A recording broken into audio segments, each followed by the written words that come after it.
Mahiya naman kayo sa inyong kapwa Pilipino. Binastos pa nila ako.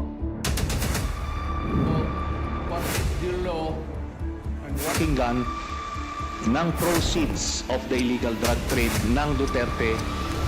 The law enforcement, the highest law enforcement official being head of PNP. Yeah. Now you're hiding this scoundrel, this fugitive.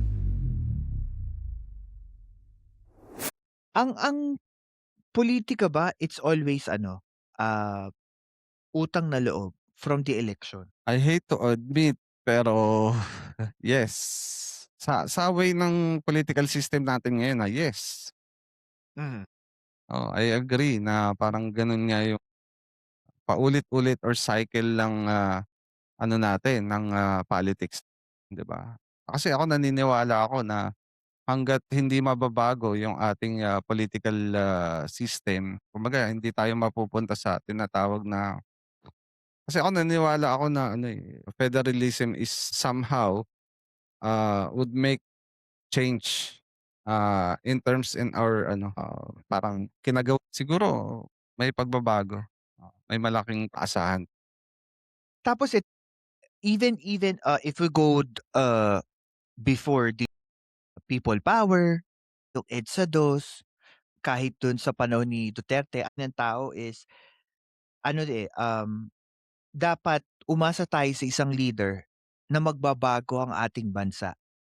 'Di ba every time na magkakaroon tayo election, populist ang lumalabas na parang kung Yan ako. anong paraan na mababago niya yung gobyerno o yung bansa ng ating iboboto. Pero I think the question is, are we putting too much pressure sa mga kandidato na alam naman natin from time immemorial, magaling lang sila sa kampanya, pero pagdating sa execution, hindi sila nagfa-fall short.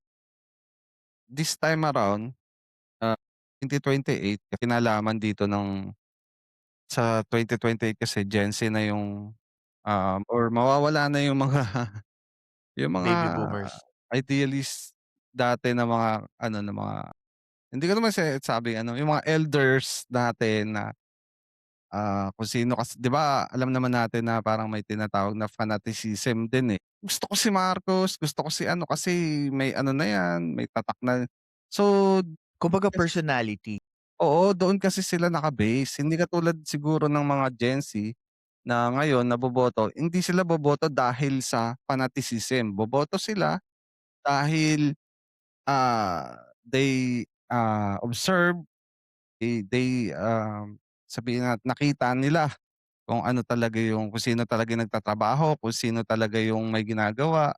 Nakita nila, naobserbahan nila kung sino talaga yung hipokrito, sino yung na nagpapakatotoo talaga, 'di ba? At nagseserbisyo talaga sa bayan. Dati kasi wala na, walang pakialam, sorry, walang pakialam ang mga isa pang example, matatanda dati may nakasabay ako bumoboto. Bumoto kasi kami sabay, sabi, "Tay, ba't iboboto mo si ganito?" Kasi Marcos siya, kasi ganito 'yan. Oh, may tatak na so dun palang malalaman mo na, oo nga 'no, boboto lang sila kasi dahil sa pangalan, eh. Hindi sila bumoboto dahil sa nagawa nung na yun, ng pulitiko. Kumbaga sa fanaticism lang. Kumbaga dahil gusto yung Marcos or gusto yung pula o yung dilaw, sabihin na natin lahat. Pero I think yung issue lang, meron talagang mga botante o karamihan ng mga botante bumoto last time. Ang pinili nila kung saan sila nababagay, hindi sa yung track record ng mismong politikong iboboto. Correct, oo. At alam mo, I think that's another problem, eh. Nagiging issue ngayon na ang resulta na andito tayo sa pagkakataon na lahat ng tao nagtatanong na, "Aasan na? Paano na? Ano na nangyayari?" Kasi ewan ko, siguro tayo pro-government